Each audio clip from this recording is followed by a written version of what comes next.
انہوں نے 2 نصیحتیں کی تھی، وہ آخری نصیحت میں آپ کو بھی کرتا ہوں، اس کے بعد دعا کراتے ہیں۔ 2 نصیحتیں اس نے مجھے کی۔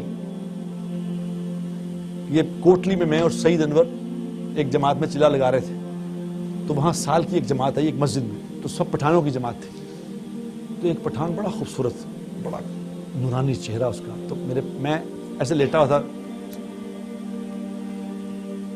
کارپٹ ٹائپ تھا، کارپٹ ہی کہہ سکتے ہیں اسے، ویسے صف سی تھی، وہ اس پہ لیٹا ہوا تھا۔ تو اس نے دیکھا کہ اور مجھے کچھ 2-3 لڑکے نا دبا رہے تھے، تو اس پٹھان نے دیکھا، اس نے کہا بزرگ ٹائپ آدمی لگتا ہے، تو اس کو میں اٹھا کے اس نے کہا بابو جی اٹھو، تمہیں 2 باتیں بتاؤں بڑی قیمتی۔ میں نے کہا پٹھان آدمی ہے، کیا بتائیں، ہم کیا سمجھتے ہیں پٹھان اٹھا، انہوں نے کہا اس نے کیا بتانا ہے۔ تو میں نے کہا یار لیٹے بتاؤ یار تم کیا بتانا ہے۔ تو اس کو بھی اس نے کہا، اس کو سمجھ گیا کہ یہ ذرا دماغی طور پہ اتنا ٹھیک نہیں ہے۔ اس نے کہا کہ بابو صاحب ایک بات تو یہ ہے کہ کبھی تھوڑے سے مزے کے لیے گناہ نہ کرنا، تھوڑے سے مزے کے لیے گناہ نہ کرنا، کیونکہ مزہ ختم ہو جائے گا، گناہ باقی رہ جائے گا۔ میں نے جب اس کی یہ بات سنی میں اٹھ کے بیٹھ گیا ایک دم۔ میں نے کہا پھر بتاؤ کیا کہا؟